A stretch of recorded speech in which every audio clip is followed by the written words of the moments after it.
सभी बहनों को मेरी मीठी मीठी राम राम। आज है कथा का शीर्षक मोह निशा से जागो। सत महापुरुषों के प्रवचन है, सुनो बहनों, हम भी सुनते हैं और आप भी सुनो। गुरुर् ब्रह्मा गुरुर्विष्णु गुरुर्देव महेश्वर गुरु साक्षात परब्रह्म तस्मै श्री गुरुवे नमः तस्मै श्री गुरुवे नमः तस्मै श्री गुरुवे नमः। वक्रतुंडे महाकाय सूर्य कोटि संप्रभ निर्विघ्न करुम देव सर्वकार्येषु सर्वदा मंगलम भगवान विष्णु मंगलम कुंडध्वज मंगलम पुंडरीकाक्षाय मंगलाय तनो हरि सर्व मंगल मांगल्ये शिवे सर्वार्थ साधके शरणंतरम्बिके गौरी नारायणी नमस्तुते। शांताकारं भुजगशयनं पद्मनाभं सुरेशं विश्वाधारं गगनसदृशं मेघवर्णं शोभामयं लक्ष्मीकान्तं कमलनयनं योगिर्विद्यानगम्यं वन्दे विष्णुभवभरणं सर्वलोकैकनाथं। या देवी सर्वभूतेषु शक्तिरूपेण संस्थिता लक्ष्मीरूपेण संस्थिता विद्यारूपेण संस्थिता वाणीरूपेण संस्थिता मातारूपेण संस्थिता क्षमारूपेण संस्थिता शांतिरूपेण संस्थिता। नमस्तस्यै नमस्तस्यै नमस्तस्यै नमो नमः। हरि हरि ओम हरि हरि ओम हरि हरि ओम। बोल सतगुरु भगवान की जय। आज की कथा का शीर्षक है मोह निशा से जागो। आँखों के द्वारा कानों के द्वारा दुनिया भीतर घुसती है और चित्त को चंचल करती है। जप ध्यान स्मरण शुभ कर्म करने से बुद्धि स्वच्छ होती है। स्वच्छ बुद्धि परमात्मा में शांत होती है और मलिन बुद्धि जगत में उलझती है। बुद्धि जितनी जितनी पवित्र होती है उतनी उतनी परम शांति से भर जाती है। बुद्धि जितनी जितनी मलिन होती है उतनी संसार की ओर काम वासनाओं में विचारों में भटकती है। आज तक जो भी सुना है देखा है उसमें बुद्धि गई, लेकिन मिला क्या? आज के बाद जो देखेंगे सुनेंगे उसमें बुद्धि को दौड़ाएंगे, लेकिन अंत में मिलेगा क्या? श्री कृष्ण जी कहते हैं, यदा ते मोह कलीलम बुद्धिवर्तीत तृष्यते तदा गंतासी निर्वेदम श्रोते वैश्य श्रुति से च। जिस काल में तेरी बुद्धि मोह रूप दलदल को भली भांति पार कर जाएगी, उस समय तू सुने हुए और सुनने में आने वाले इस लोक और परलोक संबंधी सभी भोगों से वैराग को प्राप्त हो जाएगा। ये भगवत गीता में भगवान श्री कृष्ण दूसरे और 52वें दोहे में बोल रहे हैं। दलदल में पहले आदमी का पैर धस जाता है, फिर घुटने, फिर जांघें, फिर नाभि, फिर छाती, फिर पूरा शरीर धस जाता है। ऐसे ही संसार के दलदल में आदमी धसता है। थोड़ा सा यह कर लूँ, थोड़ा सा यह देख लूँ, थोड़ा सा ये खा लूँ, थोड़ा सा ये सुन लूँ। प्रारंभ में बीड़ी पीने वाला जरा सी फूंक मारता है, फिर व्यसन में पूरा बंधता है। शराब पीने वाला पहले जरा सा घूंट पीता है, फिर पूरा शराबी बन जाता है। ऐसे ही ममता के बंधन वाले ममता में फंस जाते हैं। जरा शरीर का ख्याल करें, जरा कुटुंबियों का ख्याल करें, जरा जरा करते करते बुद्धि संसार के ख्यालों से भर जाती है। जिस बुद्धि में परमात्मा का ज्ञान होना चाहिए, जिस बुद्धि में परम शांति भरनी चाहिए, उस बुद्धि में संसार का कचरा भरा हुआ है। सोते हैं तो भी संसार याद आता है, चलते हैं तो भी संसार याद आता है, जीते हैं तो संसार याद आता है और मरते हैं तो भी संसार को याद करते करते ही मर जाते हैं और फिर अनेक जन्मों के चक्कर में फंस जाते हैं। सुना हुआ है स्वर्ग के बारे में, सुना हुआ है नरक के बारे में, सुना हुआ है भगवान के बारे में। यदि बुद्धि में से मोह हट जाए तो स्वर्ग नरक का मोह नहीं होगा, सुने हुए भोग्य पदार्थों का मोह नहीं होगा। मोह की निवृत्ति होने पर बुद्धि परमात्मा के सिवाय किसी में भी नहीं ठहरेगी। परमात्मा के सिवाय कहीं भी बुद्धि ठहरती है तो समझ लेना कि अब यह ज्ञान जारी है।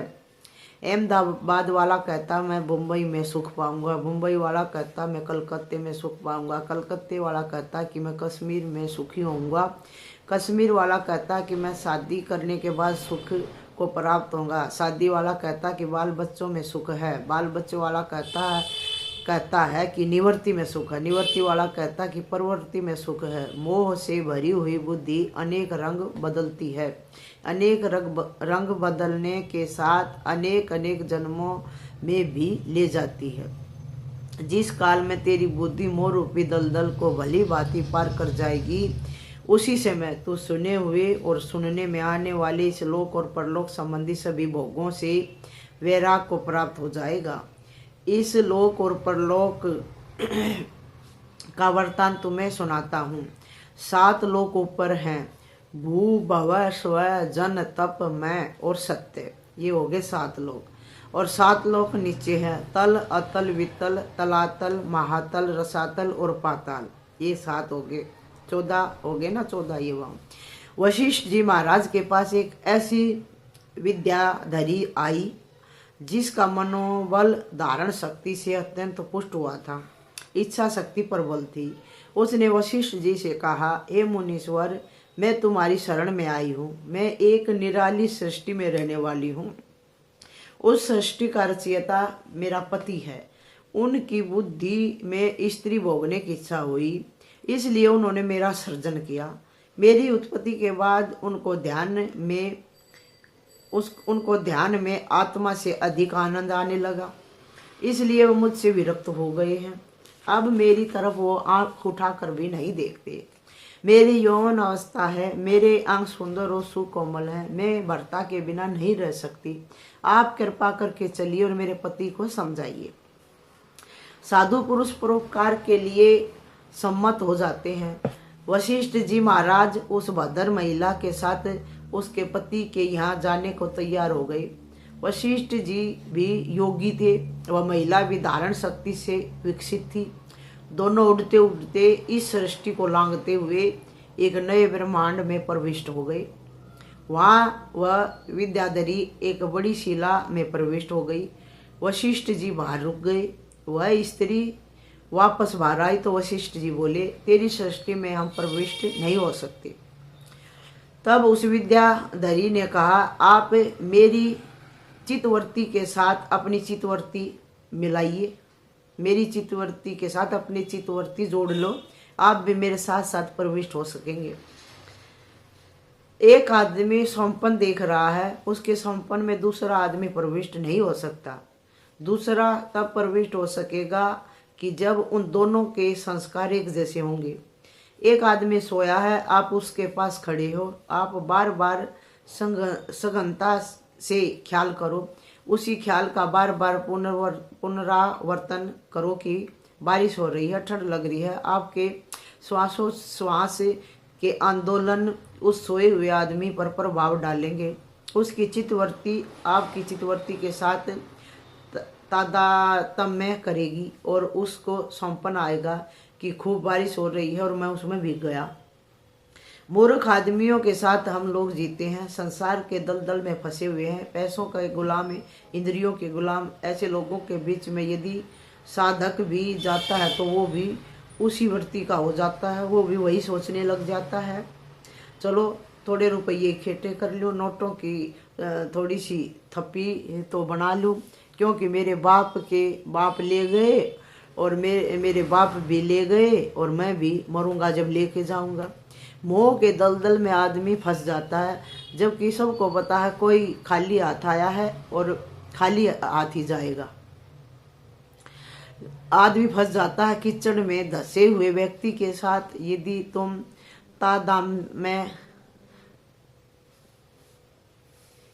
कीचड़ में धसे हुए व्यक्ति के साथ यदि तुम तादात्म्य करते हो तो तुम भी डूबने लगते हो। तुमको लगता है कि ये डूबे हैं, हम नहीं डूबेंगे, मगर तुम ऐसा कहते भी जाते हो और डूबते भी जाते हो। बुद्धि में एक ऐसा भ्रम घुस जाता है, जैसे जैसे साधक को ही नहीं, अर्जुन जैसे को भी भ्रम हो गया था। अर्जुन को आत्म साक्षात्कार नहीं हुआ और वह बोलता कि भगवान तुम्हारे प्रसाद से अब मैं समझ गया हूँ, अब मैं ठीक हो गया हूँ। भगवान कहते अच्छा ठीक है, समझ रहा है, फिर भी दुखी सुखी होता है, भीतर मोह ममता है। 11वें अध्याय में अर्जुन ने कहा कि मुझे ज्ञान हो गया है, मैं सब समझ गया हूँ, मेरा मोह नष्ट हो गया है। फिर भी 7 अध्याय और चले, अगर उसका मोह नष्ट हो गया होता तो 7 अध्याय भगवान ने क्यों बोलने पड़ते। उसको पता ही नहीं कि आत्म साक्षात्कार क्या होता है। एक तुष्ट नाम की भूमिका आती है कि जो जीव का स्वभाव होता है, जीव में थोड़ी सी शांति, थोड़ा सा सामर्थ्य, थोड़ा सा हर्ष आ जाता है तो समझ लेता कि मैंने सब कुछ पा लिया। जरा सा अभ्यास होता है, झलक आती है तो उसी को तो आत्म साक्षात्कार मान लेता है। जब मोह कलील को बुद्धि पार कर जाएगी तब सुना हुआ और देखा हुआ जो कुछ होगा उससे तुम्हारा वैराग हो जाएगा। इंद्र आकर हाथ जोड़कर खड़ा हो जाए, कुबेर तुम्हारे लिए खजानों की कुंजियां लेकर खड़ा हो जाए, ब्रह्मा जी कमंडल लेकर खड़े रहे और बोले कि चलिए ब्रह्मपुरी का सुख लीजिए, फिर भी तुम्हारे चित्त में उन पदार्थों का आकर्षण नहीं होगा, तब समझना कि आत्म साक्षात्कार हो गया। बच्चों का खेल नहीं, मैदाने मोहब्बत यहाँ जो भी आया सिर पर कफन बांध कर आया। जीव का स्वभाव है भोग, शिव का स्वभाव है भोग रहित। जीव का स्वभाव है वासना, जीव का स्वभाव है सुख के लिए दौड़ना। ब्रह्मा जी आएंगे तो सुख देने की ही बात करेंगे ना। सुख के लिए यदि तुम भागते हो तो पता चलता है कि सुख का दरिया तुम्हारे भीतर पूरा उमड़ा नहीं है। सुख की कमी होगी तब सुख लेने की ओर तुम जाओगे। सुख लेना जीव का स्वभाव होता है। आत्म साक्षात्कार के बाद जीव बाधित हो जाता है, जीव का जीवपना नहीं रहता, वह शिव तत्व में प्रकट हो जाता है। कामदेव रति का साथ लेकर शिव जी के आगे कितने ही नखरे करने लगा, लेकिन शिव जी को प्रभावित न कर सका। शिव जी इतने आत्मरामी हैं, उनमें इतना आत्मानंद है कि उनके आगे का सुख अति नीचा है, यदि तुच्छ है, अति तुच्छ है। शिव जी काम से प्रभावित नहीं हुए। योगी लोग, संत लोग जब साधना करते हैं तब अप्सराएं आती हैं, नखरे करती हैं। जो उनके नखरे से आकर्षित हो जाते हैं वह आत्मनिष्ठा नहीं पा सकते, आत्मानंद के खजाने को नहीं पा सकते। इसीलिए साधक को चेतावनी दी जाती है कि किसी रिद्धि सिद्धि में, किसी प्रलोभन में मत फंसना। तुम मन और इंद्रियों को थोड़ा सा संयम करोगे तो तुम्हारी वाणी में सामर्थ्य आ जाएगा, तुम्हारे संकल्प में बल आ जाएगा, तुम्हारे द्वारा चमत्कार होने लगेंगे। चमत्कार होना आत्म साक्षात्कार नहीं है, चमत्कार होना शरीर और इंद्रियों के संयम का फल है। आत्म साक्षात्कारी महापुरुष के द्वारा भी चमत्कार हो जाते हैं, वे चमत्कार करते नहीं हैं, वो अपने आप ही हो जाते हैं। उनके लिए यह कोई बड़ी बात नहीं है। वाणी और संकल्प में सामर्थ्य यह इच्छा शक्ति का ही एक हिस्सा है। तुम जो संकल्प करो उसमें डटे रहो। तुम जो विचार करते हो उन विचारों को काटने का दूसरा विचार न उठने दो, तो तुम्हारे विचारों में बल आ जाएगा। शरीर को इंद्रिय का संयत करके जप तप मौन एकाग्रता करो तो अंतकरण शुद्ध होगा। शुद्ध अंतकरण का संकल्प जल्दी फलता है, लेकिन यह आखिरी मंजिल नहीं है।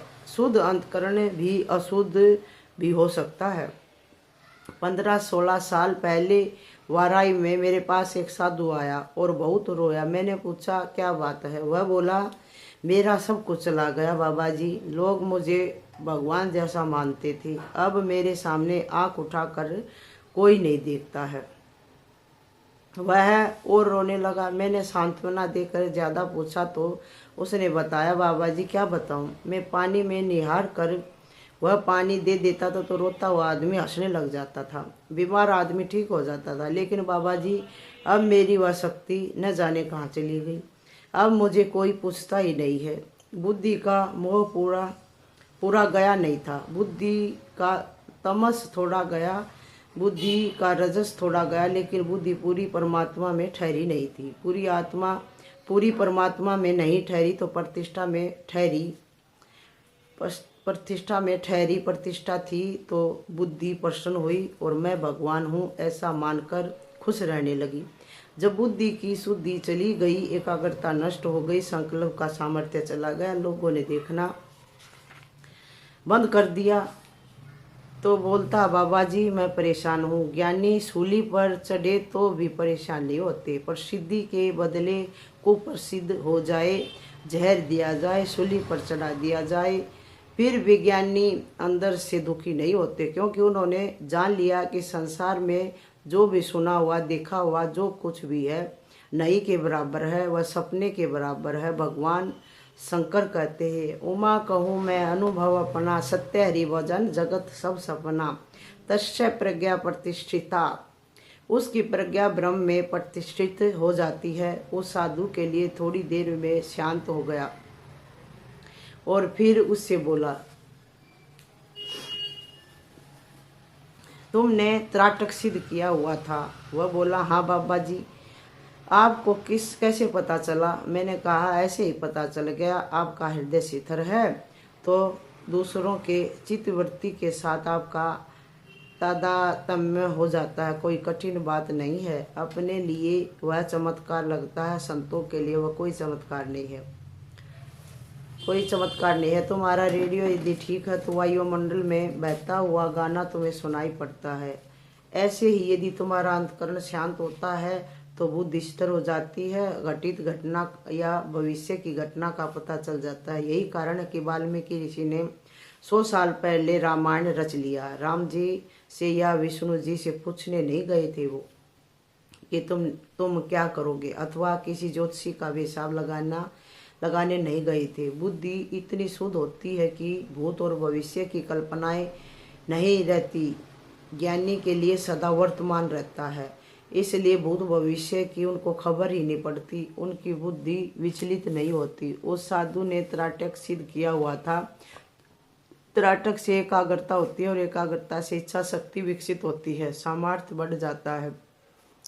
उसी इच्छा शक्ति को यदि आत्मज्ञान में नहीं मोड़ा तो इच्छा शक्ति फिर संसार की तरफ ले जाती है। एकाग्रता के लिए त्राटक की विधि जरूरी है। त्राटक करना चाहिए।